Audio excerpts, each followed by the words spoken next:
When they found Frank Miller, he was lying in the snow, silent and still. His lips were blue, his eyes were closed, and his breathing was faint.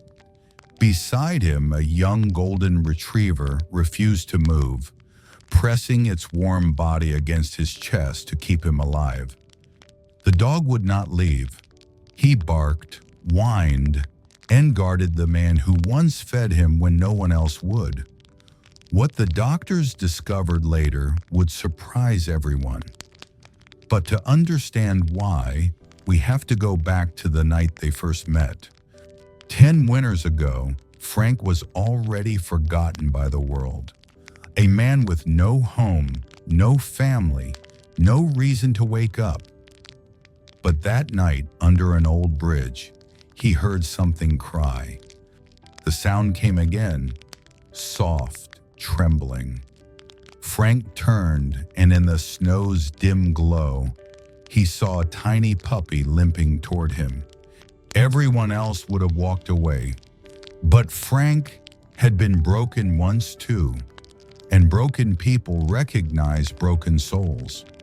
That night, under the same cold bridge, a man who'd lost everything shared his warmth with a stray who had nothing, and somehow both of them found something again. Frank named him Scout. From that night on, they were never apart. They searched trash cans together, shared every crumb of bread, and slept under the same cardboard sky. Frank shared what little he had.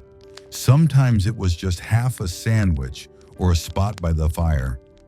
But Scout gave him something more, a reason to wake up. They had nothing the world would envy. No home, no money. But for the first time in years, Frank laughed. Scout didn't care that Frank was homeless. He didn't care about money or looks or names. He just saw a man who needed love and became it. But one winter hit harder than any before. The shelters were full. The nights grew longer. Frank's hands shook from the cold, yet he still broke his bread in half and gave the bigger piece to Scout. That night, the temperature fell below zero. The streets turned silent. Even the wind seemed to whisper, not everyone would survive till morning. By dawn, the city was buried in white. Frank's body finally gave up, but Scout never left his side. When the morning sun rose over Chicago, a woman walking her dog noticed something strange. A small golden retriever, barking and running in circles around a snow-covered figure. Hours passed before anyone noticed. The streets were silent, until one sound broke through the cold. The desperate barking of a dog who refused to give up. A woman walking her dog saw the scene. A golden retriever crying beside a man in the snow. She dropped her coffee and ran toward them. When the paramedics arrived, Scout wouldn't move. He barked, growled, even stood in their way, protecting the man who once protected him. Finally, as they lifted Frank onto the stretcher, Scout followed beside, step for step. He didn't know what was happening. He just knew he couldn't lose the only person who ever stayed. When Frank woke up, the world looked different. The first thing he saw wasn't a hospital ceiling. It was Scout sitting by his bed, tail wagging slowly, eyes full of love.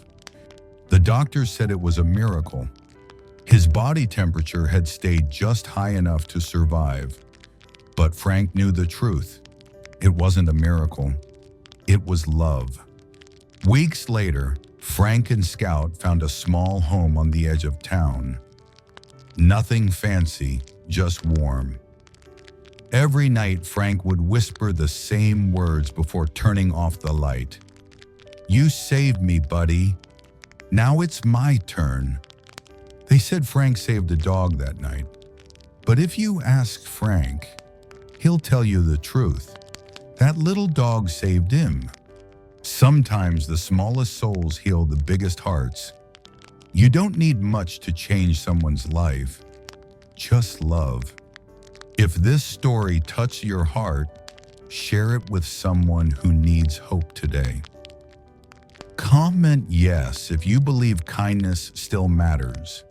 And don't forget to subscribe for more stories that remind us what being human truly means.